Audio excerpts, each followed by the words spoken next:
Hey everyone, my name is Andrew Harrison. You're watching Conversations in Pop Culture, and we are back to the basics. And before I introduce my guests, I do want to remind everybody that this episode is brought to you by my friends over at Pocketjack Comics, who have books like Pass of the Golden Princess, and White Lily. You can find their books at pocketjackcomics.com. But enough about that, because I have with me comic creator, writer Lee Savino. I hope I got your name right, and Laurie Foster, who I've known for a while. So welcome to the show.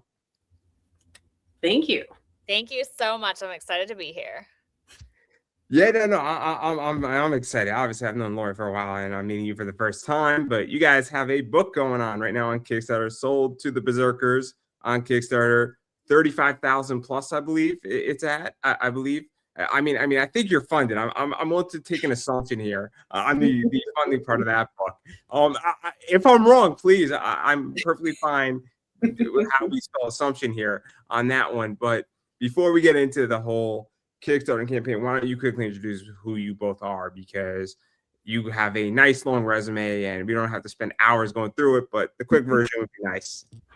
Awesome. Well, I'm Lee Savino, and I wrote the book Soul the Berserkers in 2015 because I was pregnant and really horny, and it is a horny fantasy, and I am so excited to bring it to you. And I was told, Andrew, that I could just say whatever on this podcast. I mean, I don't censor guests. I don't censor guests. Within reason.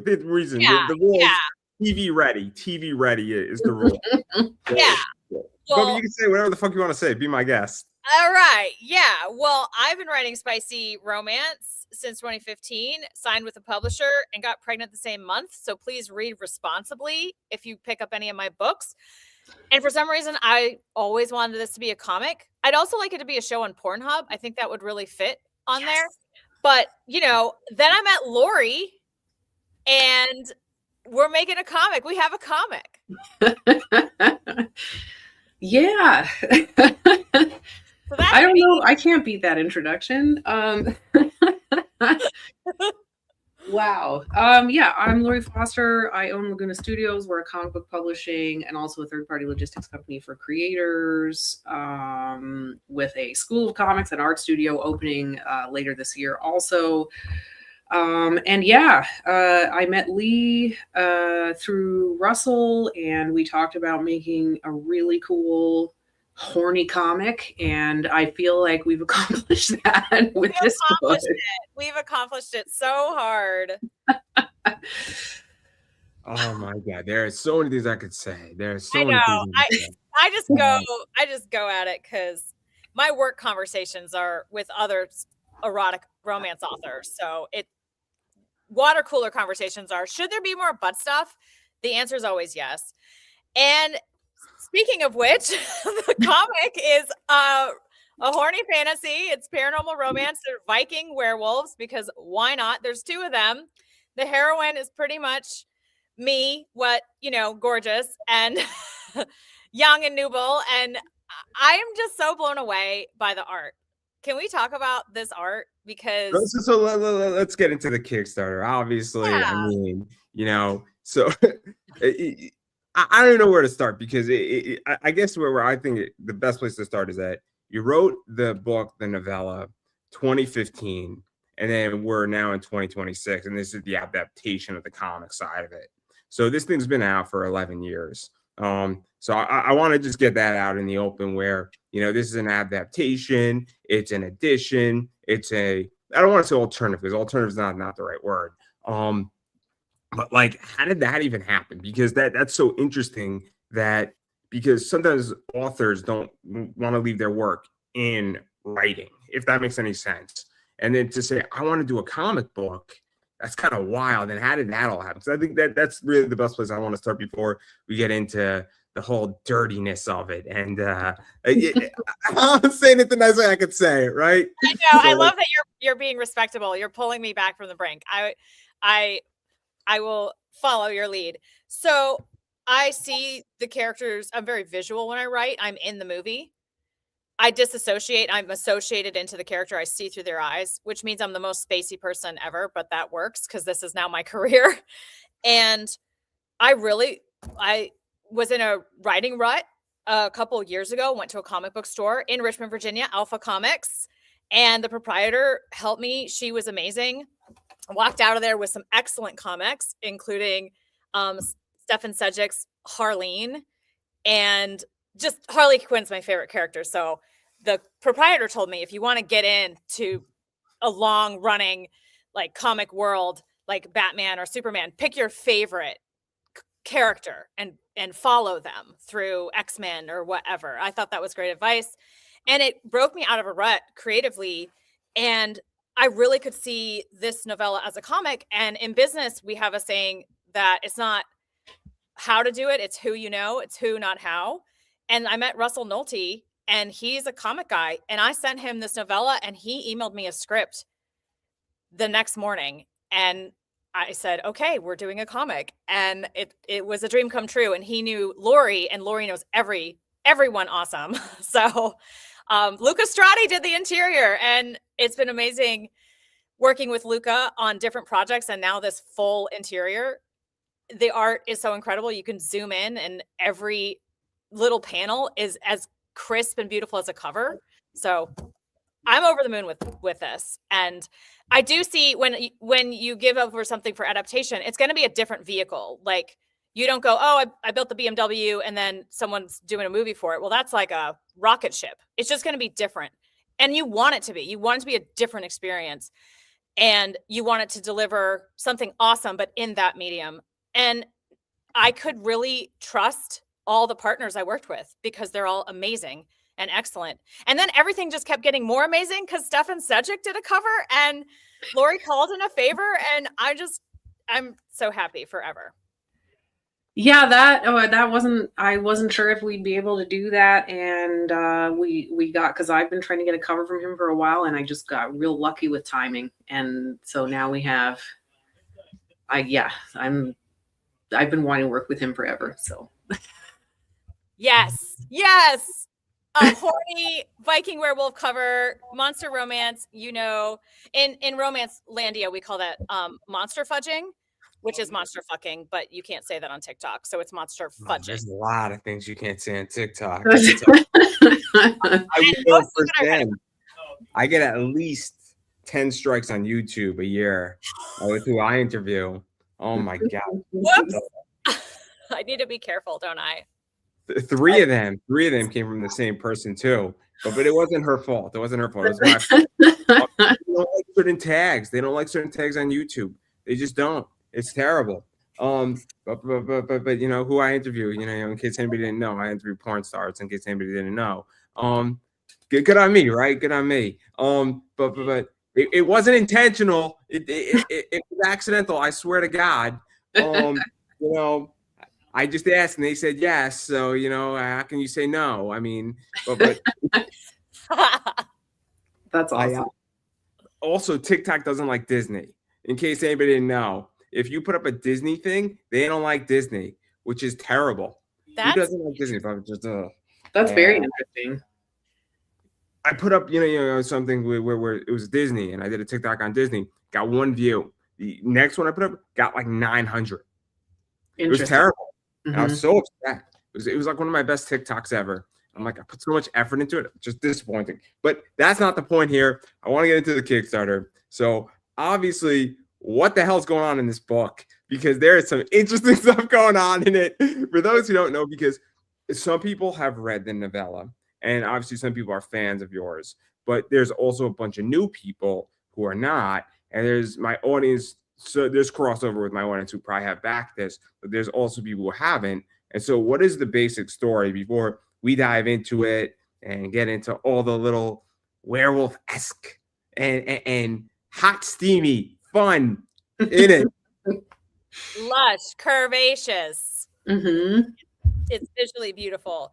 So it's a very short book, and it is 99% sex scenes. There's 2 Viking werewolves. They were Viking warriors cursed by a witch to become monsters and kind of lose their minds, and kind of a treatment of mental illness in there a little bit. And they need to find their fated mate, and they do, but she doesn't know what's going on. And so the book is heavily a non-con reluctance fantasy, that kink. I tend to lean into that. And Russell toned that down. we actually were trying to get some very awesome professional lady artists, and they, because of their contracts with Disney or whoever, were like, wait, I can't really put my name on this. And that's how we ended up with Luca Strati, which it worked out. But it is a short, horny fantasy. She gets sold by her stepfather to these warriors, and then she's in bed with them. They give her so many orgasms, so many happily ever afters in this book. And in the end, they bring her the head of her enemy, which is, I think, key. If you're going to date giant werewolf warriors, they need to be able to bring you the heads of your enemies. Like, that is right under the orgasms. Right. So they deliver. As book boyfriends, they deliver.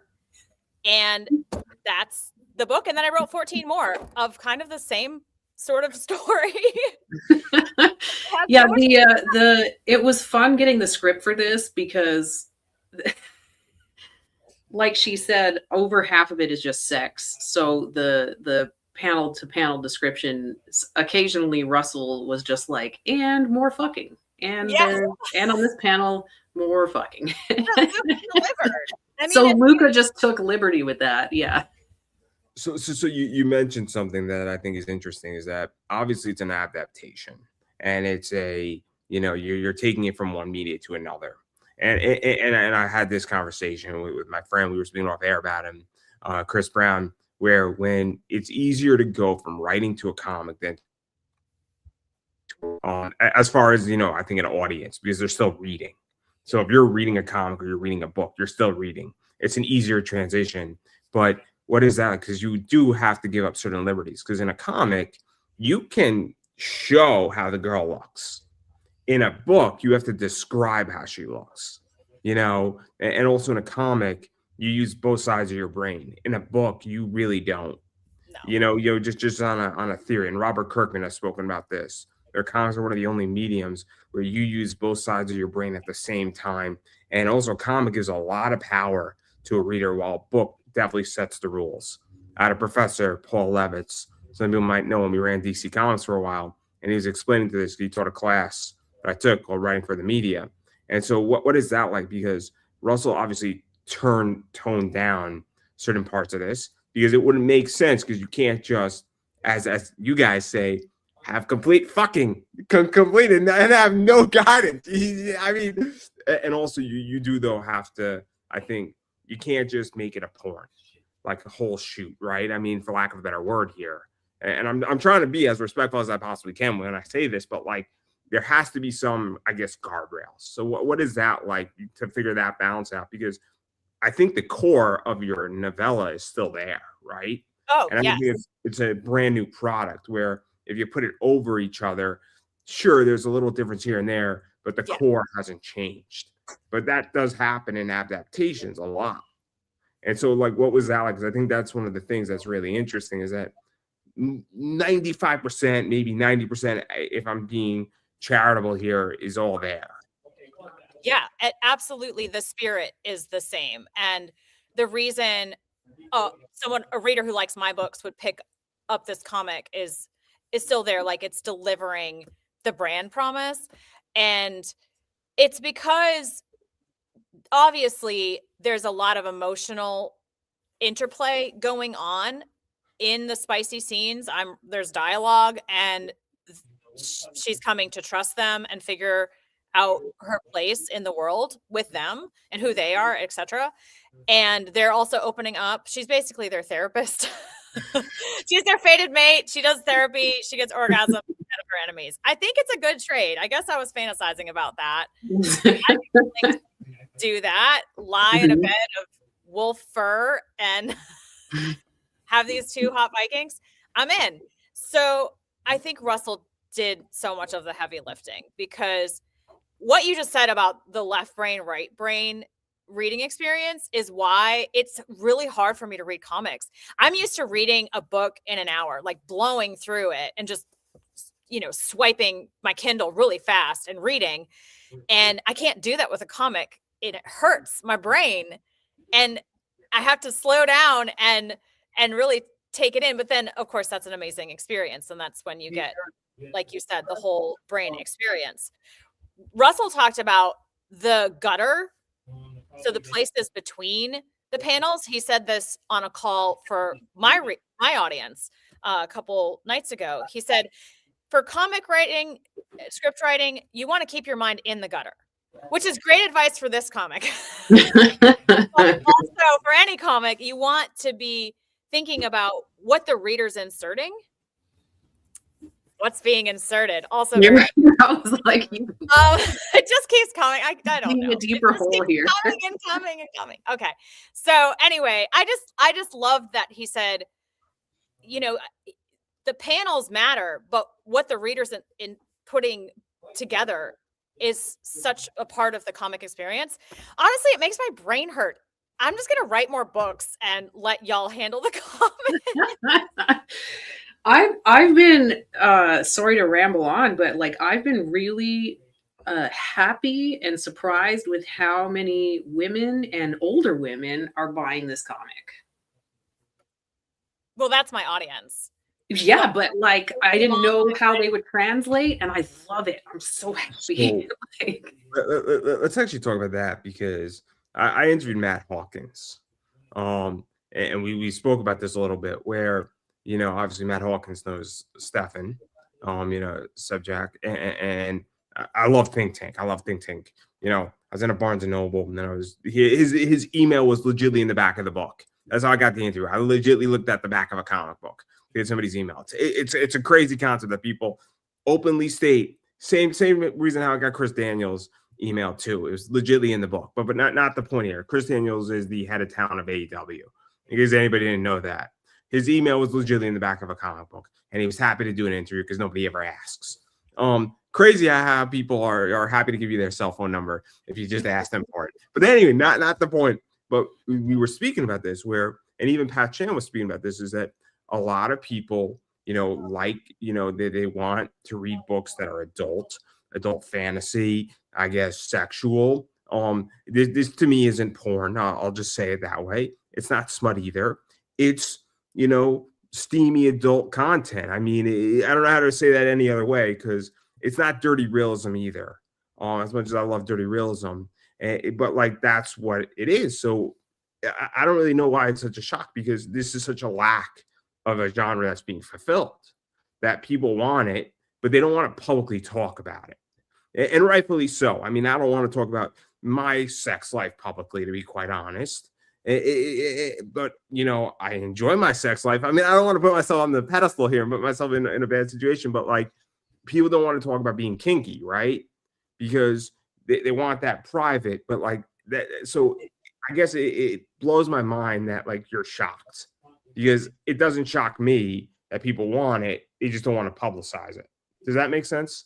Right. No, and you're right. I shouldn't be. It's just, it's not really a shock so much as like a pleasant surprise. Like, oh, okay, this is amazing. I didn't know how, because comics are, people have a certain impression of comics where comics are Batman and that's it. You know what I mean? And so putting this out, I didn't know, I thought it might do well, but I didn't know exactly how well and how it would be received. And yeah. Dave Campini spoke about this. So he put out a book, and I forgot what book it put out, but it was very much LGBTQ friendly. A lot of women read it, and he made a killing. He made a boatload of money on it.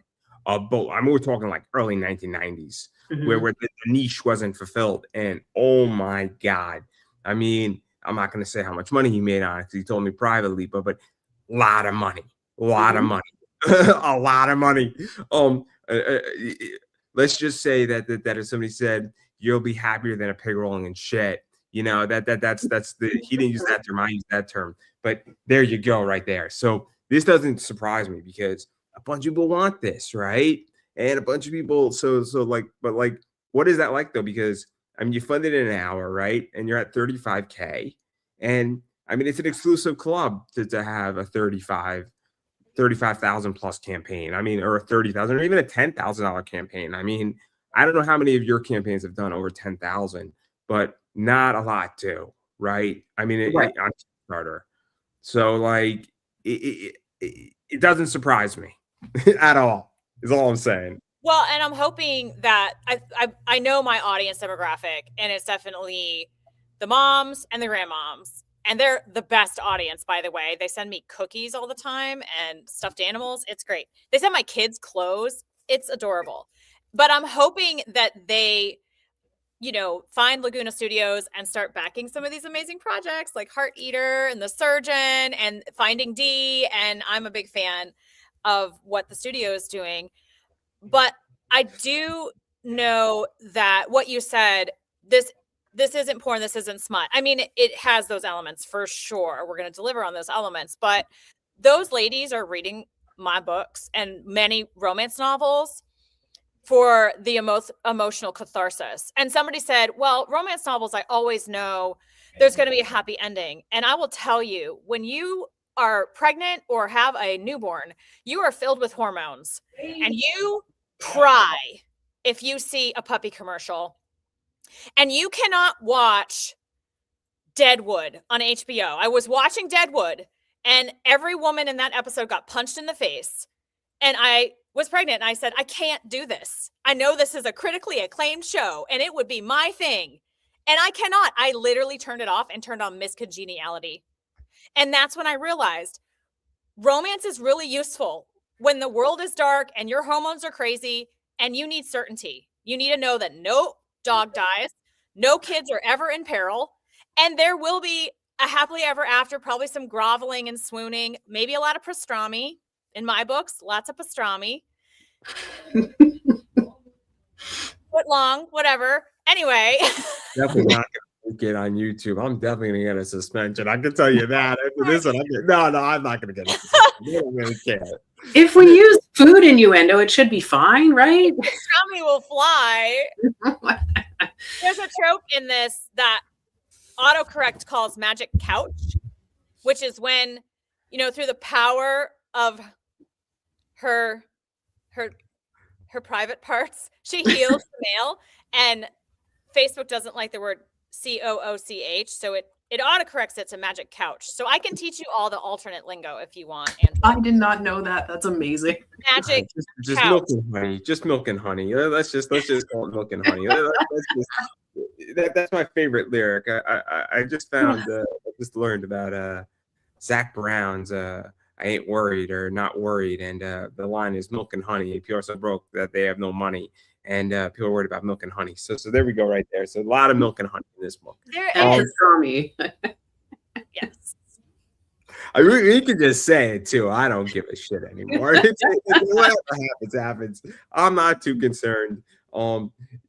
Whatever. I'll just have to go to Rumble. That's fine.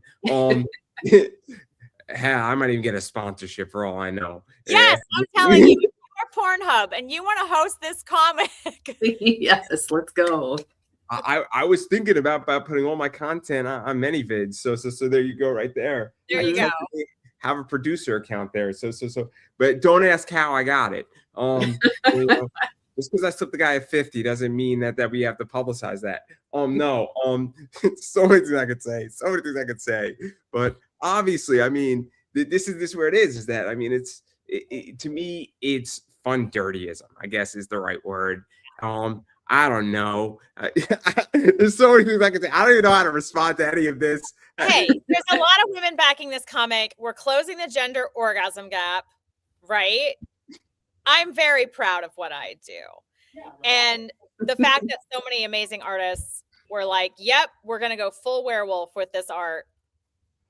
Just makes me I'm so happy I took a shot before this interview. I'm so happy. I'm so happy. It was a good decision. Yeah. I made two good decisions so far in the last 48 hours. But anyway, not the point. So there's a lot of stuff, a lot of sex in this book. I don't know what else to ask. I mean, it's a pretty self-contained story, right? Isn't it like 30, maybe 36 pages, right? Yes. Yeah. 30 pages of story. Yeah, we wanted to complete it too because it's a novella and just put it out there, see what's next. I do have to say this: people read Batman because it's porny, and I think everyone's into Batman. I think he is the ultimate fantasy, anyone would do him, but you don't do Batman. Batman does you. Right. Would you agree? I've thought a lot about this ever since visiting that comic book shop.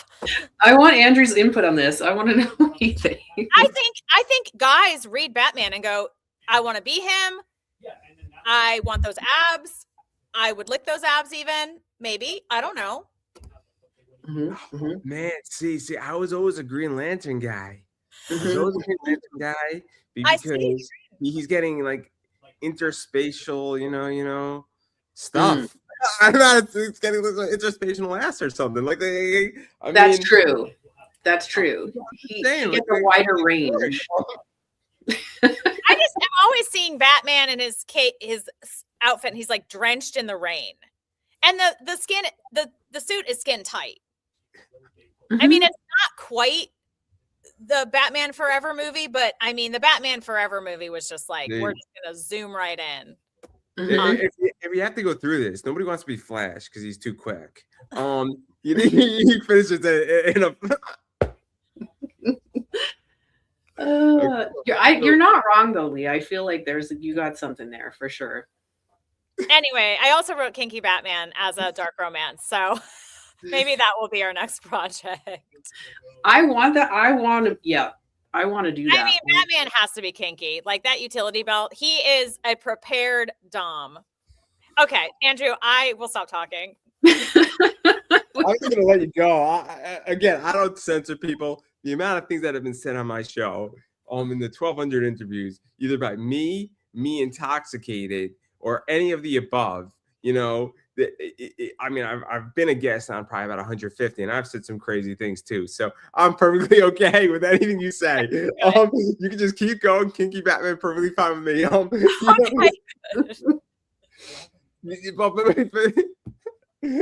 I have out of things to talk about now, but no, all jokes aside. Clearly, obviously, there's a lot of other stuff going on. I mean, I think the story is that we get some girl pretty much getting some werewolf action and a lot of other stuff, and she's having some fun times. That's how I'm gonna go with this. But he needs another shot, Laurie. We all should have done shots. Should have done more shots. This is exactly like my Sasha Nakamoto interview and my Evie Akasha interview. This is exactly like it. So for those who don't know, Sasha Nakamoto is a real video game engine cam girl. So she is motion captured, and she is the first of her kind. And I was her first interview. And so it's not AI, but it's like a real video game engine that looks like the remake of Resident Evil 4. Is like the devs on it. And like her dev specs. So it's like, it's insane. And her gloves are like $8,000 gloves that she uses. It's insane to run her. It's legitimately like $80K a month to run that thing. It's wild. Same thing with Evie Akasha and Lilith. But interviewed all three of them. Mind-blowing. But I do want to get into this because obviously there's a lot of stuff. I think we tackled the story, but like you're at 35K. So what's that like? Because clearly it must feel, because you're throwing an idea out there. And I'll just say this, and maybe you guys feel differently, is that it must feel good because clearly you have a lot of backers. You have a lot of people backing this. You have a lot of people supporting it, and you're throwing an idea out there. And I mean, one of my favorite songs is Harvey Danger, and you run your idea up a flagpole and see who salutes back, right? So there is something to say when $35,000 worth of people backers. I don't know your backer count. I don't know that off the top of my head, but it's over 400, right? I think, right? 530 something now. Yeah. I want it to be. It looks better now. It looks better. See, under promise, over deliver, right? So, but like, if you have 500 plus people backing it, there's some vindication, I guess, is where I'm going with this. And it must feel nice to say we threw an idea out there that definitely could have failed. I mean, no doubt about it. And it didn't. So I don't know how you guys feel about that, but like that's also something very cool, because when I do something successful and I get like 1,000 views on something, I'm like, okay, maybe this wasn't such a bad idea, and it feels good. And it feels like I'm on the right track. I don't know if that makes any sense. Yeah, no, it does. when we first started this, it was a little while ago, but like I was really hoping, and I was showing it to people and getting opinions and working with Lee and figuring this out because we want to make more. We want to keep going. I want to make romance comics a thing. Like I want it to be a whole thing that we do consistently. Because I know there's a lot of women reading comics, but on many of the Not Safe for Work Kickstarters, which I know because I fulfill a lot of them for other people, women backers are lacking because it's just very male focused. The way the art is made is male focused. There's just certain things that are, and I just want to make something that, I mean, it turns everybody on, but women are going to like it. And I'm going off rambling now, but like, let me ask you this, in which that, so obviously this is women creators, creating comics. I think I understand that can sound offensive. I understand it can sound offensive. So if it is, feel free to correct me. But I think men can create comics for women. I think women can create comics for men. But I also think there is a position to make where when women create comics for women, it tends to be different than when men do it. And it doesn't have to, but also, there is an idea of women-centric positions, I guess. So I don't know how you feel about that, but and again, this is really complicated to talk about, and it's controversial when you speak it that way, I guess, or the way I'm speaking, especially as a male saying it, and I'm well aware of that. That I might be shooting my career in the foot here. But yeah, I'm struggling with the question, clearly. No, I think, listen, let's take gender out of it. People love comics.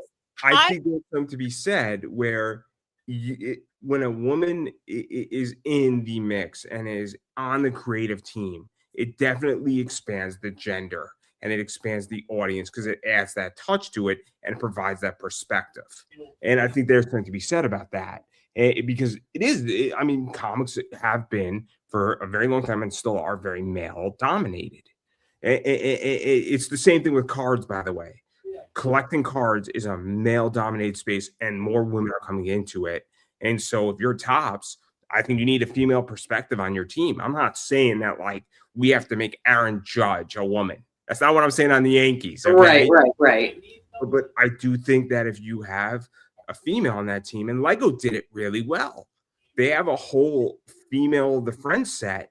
It killed it, and it's doing great because it's led and there's a woman and a female perspective on the team, and those sets were developed with that perspective in mind by women alongside men. So I don't know how you feel about that, but I think there's something to be said about that because I don't think like a woman because I'm a guy. Right. I'll say the thing in the room, right? I'll just say the elephant in the room. Yeah. No, there is. I think, and I'm not saying the whole team has to be women. But I am. No, I'm joking. I'm sorry. No, but I think having women involved to edit the script and at bare minimum and art direct for something like this is important. And it's not a slight against men, but I don't think they entirely get because what's hot to women is not exactly the same as what's hot to men. There's kind of there's a bridge. There's a gap that we need to bridge. Oh, without a doubt. What I find attractive in a comic cover is not what my girlfriend is going to find attractive, right? I mean, me and her both think that Brad Pitt, like 10 years ago, was cute. Okay, we both agree on that. We also agree that there's some other things. We can also agree that J-Lo 20 years ago was also cute, or attractive, right? So, but we don't find, the same things to be attractive. I mean, which she finds attractive in me, I don't find attractive in her. I find other things attractive in her. Right. Her job is attractive. No, I'm joking. But continue. I'm purposely digging myself in a hole. I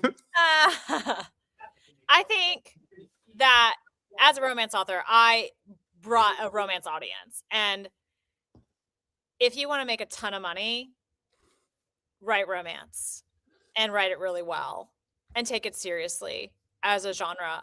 And, you know, ideally you're writing it because you love it. And I advise writers, if they can, add at least a romance subplot to their plot. They will get 40 to 50% more readers. I believe that because everything I read, I look for the romance. I don't know why. Maybe I'm trying to figure out how to people, or maybe I'm just really horny. That's probably it. But I'm reading a thriller and I'm like, when do they kiss? That makes it fun. That adds some spice, right? Hollywood doesn't tend to do romance really well. And so there has been a dearth of it, a lack of it. And that's a bit sad. Heated Rivalry just came out and people are recommending it left and right. It's a very horny hockey players romance. And multiple men have recommended it to me. It was based on a book series. They've recommended the books to me and the show. They saw the show and then they recommended the books. And I thought that was really interesting. So, you know, now they're all gay and it's a gay hockey show. So, but some of this is, you know, you can take gender out of it. It might be, you know, different stuff going on, but I do think that inclusive perspectives are important. I'm trying to figure out how to write more inclusively, you know, have more queer representation, for example, have some more men have more input in my work, maybe. Because, you know, anyway, I just want to grow as a writer, and doing this comic, I knew I would bring a lot of women to a Laguna Studios project. And that was really exciting. And I do think Russell said this, he says, when romance novelists get involved, they take what he's been doing and then they just make all this money because we do bring such a vast audience of, you know, very horny and, you know, I don't know, women who want the emotional catharsis. And I guess it's kind of a wasteland out there. So they're going to read as many books as they can so they can stay in their marriage or get through another day driving their kids around. And it's fun. It's, you know, they're living the fantasy. But Laurie did work really hard on, you know, finding really great artists, and they're who all I think are men though. Yeah, funnily enough, like we spent a long time trying to get a female artist for this, and the three top ones that I spoke to, right, one has a Disney / Marvel contract, so was very antsy about the non-consensual kind of aspect of it, and then the other two also, they read the script and it made them very slightly uncomfortable, and I didn't want them to, they just weren't comfortable. And then I was like, well, Luca, when I've seen his paintings, like they're of sexy women, but they're beautiful paintings. They're not just, I don't know, they're not just objectified, they're like worshipped. And that's what he did for the whole book. He's Italian, which is why this comic has taken over a year and a half. He's on his own pace, but he always emails me and he's always like, I'm just obsessed with her. About any heroine that he's doing, because I've hired him for other book projects, just do some own art. And he definitely loves the women. And that comes through. It's respectful. And yeah, you can have even really degrading porn and it still is respectful of all the people involved. This is pretty intense and it's beautiful. The other thing I will throw out there is I saw a romance comic and they didn't make the guy hot. So just make him Batman, y'all. Like just literally just the cobblestone abs. What are you doing? Yeah, I remember it was the first or second time that we talked. You were like, just everybody needs, I think we were working on character concepts. You were like, abs. I need them to have abs and I need them to be hot. And I'm like, I thought all this was obvious, but I guess it's not. Well, maybe not to the guy. They don't care if the guy is hot. And maybe there's a degradation too. Like the guy is normal looking, like Family Guy, like the wife is hot, or The Simpsons, like Marge is hot. You know, I would date Marge. I'm not going to date Homer. Right. So, right. I mean, just throwing it out there, make the guys hot. Alexis Flower was the first piece of art, his cover that I laid eyes on, the first thing you sent over. And after I saw that, I was done because he made Samuel look like Jason Momoa. And I am here for that. Yes. I think everybody is. I think, yeah. And she's beautiful too. To me, she looks normal. Like, but you know, I'm here for the guys. Oh boy, there's so many things I could say. I'm sorry, Andrew. We're just taking over your show. You're I kind don't of know what I can and can't say anymore, so it's all right. I don't want to incriminate myself and give too much about my personal life away. So there you go, right there. But see, I feel like this is, since getting into this romance universe, like I am so, because we're also, you know, we're fulfilling books for a shitload of romance authors, and I'm, you know, I've learned so much about monster fudging and shifters and oh my god, this all the genres, and I'm just obsessed. And like all of these women are so nice and they're wonderful people, and I love that they're all just horny perverts. Like Yeah. I am, it just brings me so much, like I'm like, yes, like let's cultivate this. This is amazing. Yes. This is such an awkward conversation as a guy to hear. Sorry, Andrew. You're sorry for giving us a platform. Okay, we can stop talking about. No, you're fine. You're fine. I'm only teasing. So I mean, to go into this and get into it even more, because I find this fascinating, right? So obviously, I speak to a lot of, you know, people in the adult industry, a lot of women, and they're all interesting individuals, and then they're all fascinating in their own ways. And my favorite question to ask is, how'd you get into it, right? So, but like I was speaking to Robin Coffins and Serena Havoc, and they did Neon Vampires. And if you took the porn out of Neon Vampires could win an Emmy, like as a short. It's really, really, really well shot. So it's so interesting when you talk about doing something in a professional, beautiful way, but there's nudity in it, right? I watched an anime that had a lot of nudity in it, but it was beyond tasteful. I don't know if that makes any sense. So it was an adult show, but it wasn't porn, right? Yeah. And I think that that's where this gets really interesting, because we're in an age right now where so much experimentation is happening in every segment of creation. You know, it's cheaper to make an indie film than it's ever been. It's cheaper to publish your own book. It's doable. You know, making comics, obviously Kickstarter. If you want to do a podcast series, easy to do. I mean, my overhead to do this show is legitimately $500 a year. That's nothing in reality. And I could do anywhere from 150 to 300 interviews if I really wanted to. It's legitimately like 500 a year. Before, and going back 10 years ago, it would have been more like 2,500. So like, that's the idea though, that you could throw darts at a dartboard and see what sticks. And so I think it's so interesting when you two talk about it, because I don't think 10 years ago you could throw what you guys are doing at the moment out there, because I think there was platforms. I think there was also less, I think there's less scrutiny, I feel, and there's less judgment, because, you know, there's just, I don't want to say liberal, but there's more freedom, if that makes sense. I don't know the right word exactly, but I think there's just less constraints might be the word to use.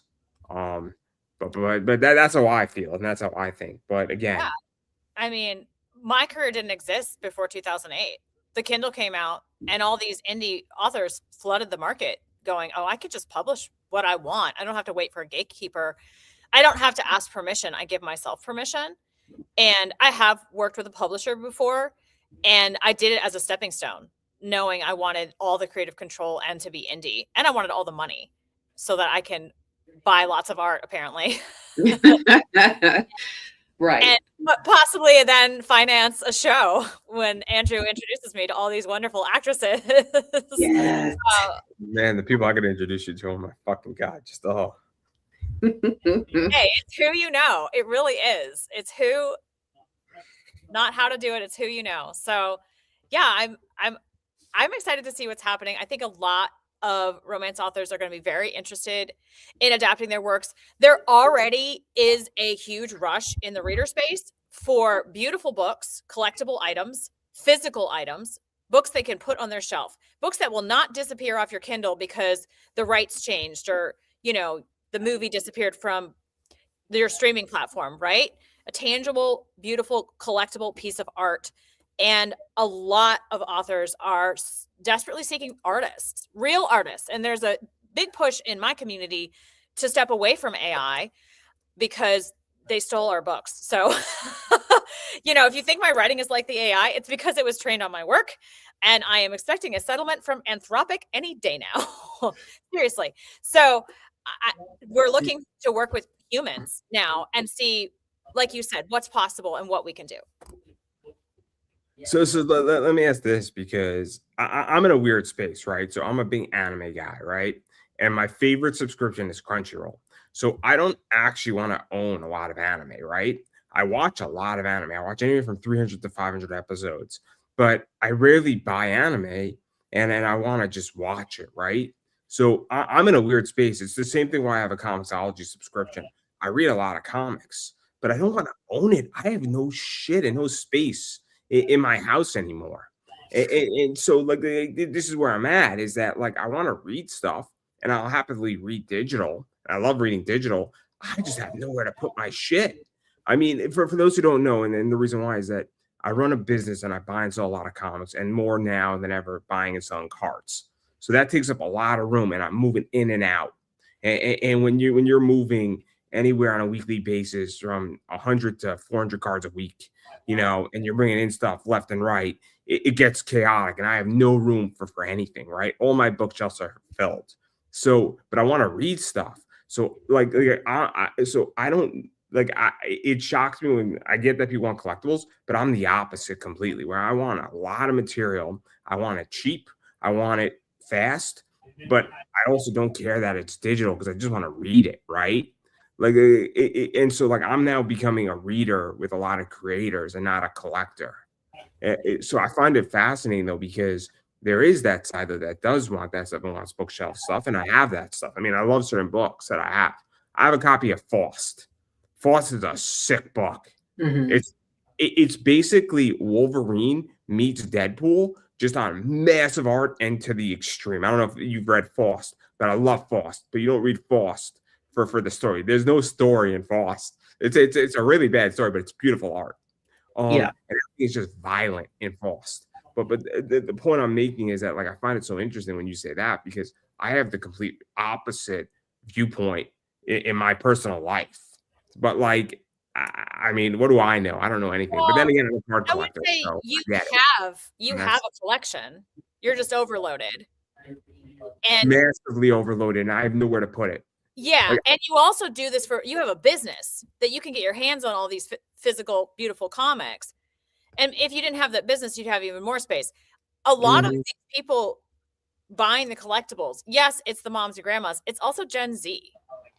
Yeah. It's the younger generation who is the most online generation. I just found it fascinating that they want more physical products. Isn't Gen Z the most financially responsible in like the last 20 years too? I think so. It's kind of crazy. Because they live with their parents still? Yeah, I think that's it. And I also think that they looked at like my generation. They're like, man, you guys fucked up. Like, I didn't fuck up. I'm financially responsible, but like I'm a millennial, and I'm doing all right. But not the point here. But it's but like that's so interesting. Again, maybe I just I'm jaded, and maybe I'm not the answer, because I'm trying to reduce my collection. To be honest, I have too much shit, and my biggest fear is that there's gonna be a fire in my house. I'm gonna lose everything. That's my biggest fear. I leave my house for work on a Monday, and I'm like, is my house gonna be there when I get home? It's terrible. It's just terrible. But see, you have the collection. You have the collection. A lot of romance readers were early adapters of the Kindle because they are whale readers, and they read so much, like a book a day. That's how I made my career, is serving very short books, easy to read while you're in the kids pickup line, like picking up your kids from school at the soccer field sort of thing. Finish it before dinner, download another one to read tomorrow. Basically those people built my career, those women. And so it's just interesting that there has been a shift to print and more art. And I think it's good. And like you said, it's easier now than ever to be creative and be creative in different ways. And I think what happened in books is happening in film, where indie indie authors flooded the market. Indie filmmakers are going to make the money in the next couple of decades. I really believe that. I think the big structures are failing and falling because we just have new tech, and then let's just break everything and remake it. So after what happened with Markiplier, I 100% believe that. I don't know if you're familiar with him, Lee, but he's just a YouTuber, and I mean, he's a big YouTuber, but he just completely self-produced a movie, and it ended up being released in theaters because he just had so much demand for it. And he was a number one in the box office for at least a week or two, like above Sam Raimi. So it's happened. Yeah. I mean, I would say Logan Paul, but that Logan Paul said something very interesting. He said the currency in America is how much attention you can get. Yes. And love or hate Logan Paul, that guy's built for WWE, and he's perfect. And he's got the greatest rookie card of all time, undeniable. Suit. I'm telling you. What'd you say? What'd you say? I said put him in a Batman suit. I just keep thinking about Batman.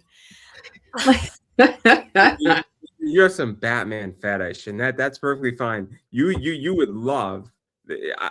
It would not surprise me if you had a CGC, Batman wing comic cover variant that they did. I do not. You don't know the story? So what happened is that they did the cover, and the cover was all messed up, and it was showing Batman's junk, like the bulge in it, and it's an error cover, and then they had to recall it, and like those covers are like $300-400 a piece, and they didn't catch them, and then they were going ballistic, and DC made a huge error, and then they recalled them. They were offering like people in stores like $50-60 to bring their books back. No. Yeah. This is a real thing. Batman junk. What are you doing? Print some money. Right. That's what's wrong with this world. Okay. Why are we recalling this? I mean, label it 18 plus. It's fine, and hey, this is how you make double the money. You're like, this is for the kids, and then this is the collectible that's 18 plus, not safe for work. It was a complete error. They messed up. It was like the time that they had Superman drinking a beer on a comic cover. That's a good one too. He's an all-American boy. Of course he's drinking Budweiser, right? He was with his dad of all people. It was great. I love that. And then but that one's not as bad as a Batman's drunk. And let's just say that Batman. I think I was sent a picture along with measurements. Somebody started to extrapolate, like if this was the bulge in the silhouette, and he probably wasn't fully erect, and it was all sorts of math. That's important to romance authors. All of that. Fair enough. Yeah. But obviously there's some other stuff, and I just want to quickly go through some covers here because that's what we do here. Obviously we got this one for you. Yeah, Lucas cover. I love that the safer work is it just slightly covers the nips. Right. I would not show my kids this. I would not show this at work, but I do erotic romance for a living, so I can. It's funny how that works in comics, though. Like, that's very acceptable, safer work in comics. As long as the bits are covered, it's fine. It's beautiful. It's lush. The interiors are beautiful. My readers keep asking me that if they get one of the comics with a different cover, does the interior change? This is new concept and even Kickstarter is new to them. So, yeah, it's been interesting adventure. Yeah. And we got this one. My favorite. Yeah. Alexis. That was the very first one. Yeah. You always remember your first. I'm going to be fired. Yeah, you had to do that, didn't you? I just apologize. I don't know. It's like the most low-hanging fruit, too. But yeah, when she first asked me about art for covers, I thought about Alexis, and Alexis is very selective what work he'll take from me because, like, I mean, he's got his own thing going on with his webcomic, but he was like, "Oh, they're like werewolves," and then okay, I'm on board with this one. He was excited about this one. And then we got this. Yeah, Zongbros. I think that's how you pronounce it. Zongbros. Lots of abs, as requested. Thank you. This is the most closed that Brenna, the heroine, is in any place. I got this one, which we talked about. Yes, of course, uncensored in the actual version. We were just very careful because there's been a lot of rumors about Stripe banning creators for not safe for work content. So we tried to be very, very careful on Kickstarter with what we showed. There's a lot of stuff with that. That's an issue. And then we got this one, that's cover 8. This is also a favorite just because it's so extra. It's fantastic. And one of my readers said, oh, I hope this is not AI. And I had to go off on them and be like, listen, we paid hard cash to a human. No, this is a human. He's drawn, Hadwin's done probably 20 covers for us. He's definitely not AI. He was very late delivering it and very stressed out.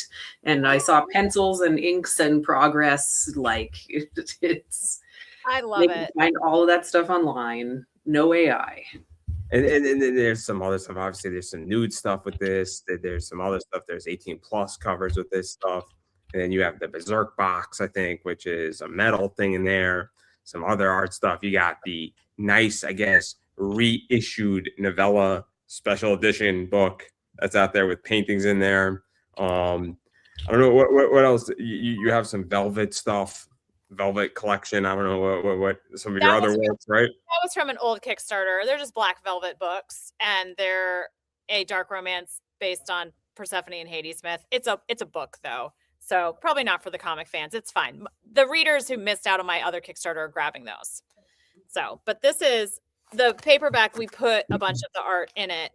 I guess unlettered or virgin or whatever, no trade dress, and yeah. So I stuck a bunch of art in the novella because the art is so pretty. It was really hard finding. I think there's one in here that actually doesn't have a dick, but that is it. It's all dicks in this. There's one picture of her face, and every other picture of her face, she has dicks all surrounding her face. So, get the comic. Well, that's that, everybody. That's that. And then there's other stuff out there. I don't know how I can top that because I know you gotta, for lack of a better word. I mean, you shot me the message in private that you gotta get out of here to put your kids to sleep, right? Like, I know. I locked my office door. I did the podcast, and now my computer's about to die. So I'll see y'all later. But thank you so much, Andrew and Laurie. But I'll figure it out. I'll let Laurie finish the promotion of this whole thing. So obviously, thank you so much. I'm not gonna get to spend it on YouTube. You know that's how this is gonna go. But obviously, I don't want to let your computer die or your kids stay up. Like, it's terrible. But obviously, there's other stuff that is around. Obviously, I think there's a few other rewards, some other stuff, and then it's Kickstarter, and so I figure I'll allow you. I do want to ask you some Kickstarter questions in which that I am curious because, and you probably know this better than Lee does, is how do you feel about Kickstarter? Because I think it's a unique entity at this point where it's always a challenge, I feel, and there's always new challenges, but printing's difficult. Sometimes, distribution is difficult. We've seen the whole distribution system get, for lack of a better word, fucked up, right? Is that a fair assumption? In the last 2 years, I think, and then the con scene is a nightmare, I think, from what I've seen. Whether just getting, I was just speaking to somebody, Brett Juliano, and he was waitlisted for C2E2, and he had a 17% chance of getting on the list or getting a table, and you find out like a week or two before you're supposed to show up. Like, how can you have merch on that and then attention? So I don't know how you feel about all of that, but like, I'm not in the space, but I know it's difficult. If that makes any sense. We have kind of a complicated relationship with all of this. So in terms just of distribution, we were with Diamond, and then they took a shit all over themselves, as we all know, and stole a bunch of our books that we never got back. So we are still kind of looking for distribution. Everybody, there's a bunch of people who want to work with me and but really want distribution. So I'm just trying to find someone mildly trustworthy who isn't going to steal all my shit or not pay me. Like, if it's real bare minimum requirements for this, like get my books in stores and pay me for them. I'll ask you this. I mean, let me ask you this, in which that I don't know how you feel, but I had a situation with a podcast booker, and 50% of their guests didn't show up, and then they just reached out back to me, and they have some interesting guests that they could potentially bring to me, but I don't trust them, and trust has been broken. So I don't know if that's also the issue too, is that you're just not so gun-ho to be like, let's jump right back into the frying pan so quickly, because I don't need to be burned twice, if that makes any sense. Yeah, I'm very anxious, especially since a company that big and well known was willing to literally just take my inventory and keep it. It really makes me anxious, especially since there's not a lot of options right now for distribution, and everybody has kind of the people who are distributing right now are doing different things, and they're coming at me with like a very salesman perspective. And I'm just like, it makes me anxious. Like, I've considered figuring out our own distribution because I'm scared. I don't want to, it was a big loss of money for us. We're a small company, and doing print runs and then just having those print runs be burned essentially sucked. And yeah, so that's a weird point of contention for us. For cons, we don't have a lot of time because I'm also running the third-party logistics fulfillment end of Laguna. So we have a warehouse, we have a team, we have a staff. We're trying to do that on top of all the publishing and the Kickstarters and the comic book school and the art studio. That being said, like, I like going to cons, but they're very expensive to travel to. They're expensive to attend, and it's essentially a gamble as to whether that con is well organized and will put comic creators in a place where comic creators will get attention. And put it this way. I mean, for those who don't know, if you saw my stream last night at 11 o'clock, I opened up my $900 John Cena card. He was at MegaCon. It is hard to compete with John Cena. It's just hard, right? Right. You know, I'm sorry. No, I mean, nothing against you. It's John Cena. He's coming off of his farewell tour in WWE, and he's a major celebrity, and he's not the only one, right? And so if you're a, studio, and I mean, I'll make an argument even about this. Love Scott Snyder. Hard to compete against Scott Snyder too right now. Just so it's not easy, right? And I mean, and if you're local and you don't have to pay for a hotel, that's great. That's a real advantage. But if you're not, I mean, is it fair to say that before you even have merchandise, if you have to travel to a con, maybe 2,500, maybe $3,000, right? Right. Is that about, if you're lucky, if a table's like 500, if you're lucky? I mean, is that a fair estimate? I would say so. If we're going one or two people, flight, table, where we're staying, like, yeah. I'm assuming you're driving. I'm giving the benefit of driving. Sure. Not even a flight.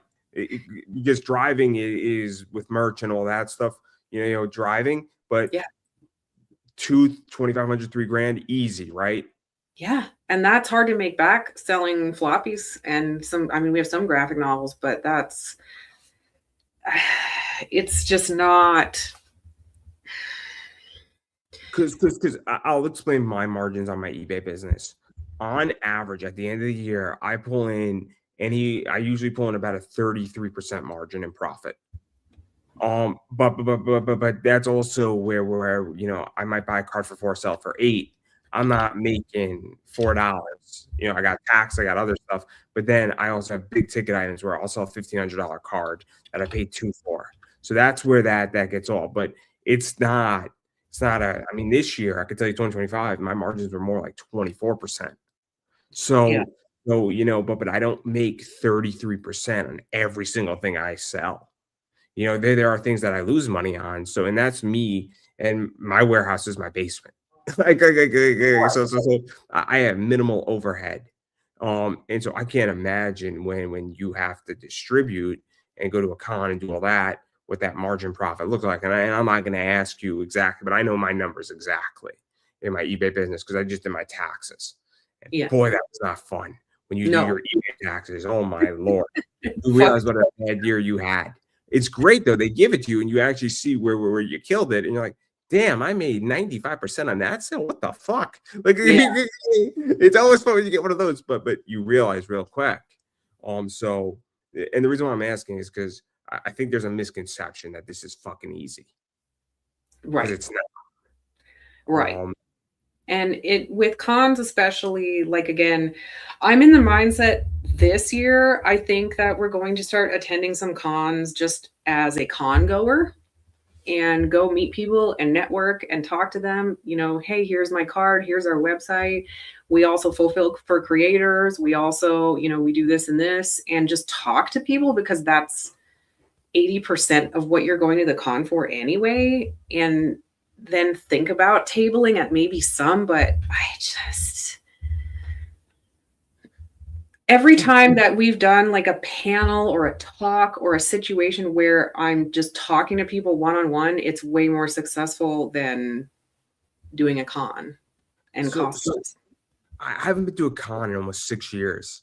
I don't get any interviews from cons. I get none. I get interviews by legitimately shooting somebody an email, and by in a Facebook group. So like I've taken I'm the guy who's the anti-con guy who gets more interviews by sitting in my basement than anybody else, because I'm more productive by just shooting you an email saying, hey, you want to need an interview? Do you need something? And it's like I've networked outside of the whole con space because I find it not doable. I go up to somebody's table, I buy their book, say, I would love to interview you. You got an indie book, never get back to me. Right. I just hand you $15. It blows my mind. So like, but I digress here. I digress. But you know, I find it so interesting, right? Because again, maybe it's because I'm not a comic creator and I'm just looking for interviews, and I have no desire to enter this space, because I get that people want interactions, but I also get the fact that there's an element of also giving your fans what they want. But I think Kickstarter can do that too, right? I mean, if I want you to sign me a book on Kickstarter, I don't think it's so hard to do it. If I just want like a signed copy of something, right? Like, right. I think it's a pretty easily positioned reward or pledge or whatever you want to call it. But I digress right there. And I'm just curious because again, I find this so fascinating where it's going, because I've noticed every problem, and I'm just curious what you think, because again, I'm not in the space, and the only reason why it impacts me is that if the space becomes desolate, I don't get product, and I don't get projects, and I don't get cool books to read. So this is about me being selfish completely. No, right. It's yeah, it's a really weird place. I feel like I've had to pivot a lot the last 2 years or so. But I'm hoping that because Diamond kind of tanked and cons are weird, that we're just going to see creators kind of making more of their own thing and figuring their own shit out, and, you know, just seeing Kickstarters flourish. And that's what I'm hoping. I mean, it's optimistic maybe, but yeah. So let me ask you this, because I'm curious, because I had a crazy 2025, and economically it was a nightmare. You know, it just in my eBay business, and I've seen companies not work. I've seen a lot of problems, and I don't know how you feel, but I feel that, you know, if you had a great year in 2025, everybody, I want to be your best friend, because I had a hard year in 2025. I don't think I'm alone. You know, I'm not asking people for their numbers. I mean, you know, if somebody wants my numbers, more than happy to talk about it, right? At any point. But I think that going into 2026, what I've noticed is that there's more clarity, at least in the marketplace. I think liquidity is opening up a little bit. I don't think it's easier per se. I think it's a little bit easier. I don't think it's like the gates are flowing like they were in 2024, but I think there's more clarity. And so I think people can make better judgment calls. But that's what I see in the space I'm in, which is the collectible comics and card space. And I think there is some crossover with Kickstarters. And I don't know how you feel about that, but like, I mean, you're killing it on this Kickstarter. Obviously, 35,000 is nothing that anybody should ever balk at. But at the same time, I've noticed a lot of campaigns are struggling that should not be struggling. Yes, I agree with that. We did struggle a lot last year campaign wise. Basically, our third-party logistics is what kept our company going in 2025 for sure. That that did really well because we just fulfilled for very successful creators, and that helped push us along. I mean, we did okay, better than average even, but it was nowhere near like what it was 2 years before that. And then, but this year, like you said, it seems like it's picking up again. But other creators have mixed experiences with it. I think it's just everybody's in a weird mental space with the economy and the politics and all the, and we don't have to go into that, but just people are in a weird brain space right now. I think they're struggling with money, and or they need to be very selective with where they spend, and or they're spending a lot and trying to escape. Like there's kind of a range of what's going on in reaction to the outside world. I could tell you everywhere I'm at is that I am trying to mitigate risk in my business, and I'm trying to find, and I forgot who said it. This guy who sells cards, he said on eBay, if you can only sell on eBay when you're promoting your listings, you're just renting the traffic. You have to figure out how to sell on eBay, and this doesn't. It's I think the same thing could be applied to Kickstarter without promoting, without paid promotions, and I think that's a real skill and a real issue with that. But I digress. But that's what I think. But I don't want to pump too much into it because, you know, obviously there's a lot of stuff. But I do want to let you get out of here. But I do want to give you a chance to promote yourself. Obviously, promote what you're doing, other projects, this project, Kickstarter, social media, all that stuff. How you feel about Fred Schwartz? You know that guy. You know. I love Fred. He's been on my show like 3 times. I like Fred too. I love Fred. Fred is the best. Fred is he running Fisticuffs yet? I think I don't think he's doing 4 yet. I think it's coming. I wouldn't be mentioning him if he wasn't on my show. Okay, follow him back. Anything Fred Schwartz is doing, I love him. I have full endorsement. Yeah, obviously. I don't, you know, for those who don't know, which I take jabs at people that I like, purposely, but obviously outside of Fred Schwartz, horrible human being, right? Terrible. Just don't touch him. Yeah, just a bad person. No, he's great, guys. I'm sure he'll be on my show, and we'll talk about John Cena for half the show anyway. Just because we can't see him doesn't mean that he doesn't exist, John Cena. But anyway, all jokes aside about Fred, obviously, where can people back the campaign and then check out everything else you're doing? Because you're running a big company that's doing a lot of stuff that you do. You're fulfilling for other creators. You're involved with other creators and all that stuff. Yeah. So let me try to fit it all into one thing. You can find us on Instagram, Laguna Studios Comics, or School of Comics San Antonio, because now we have both of those things happening. You can find me everywhere, Laurie Foster, LAF model.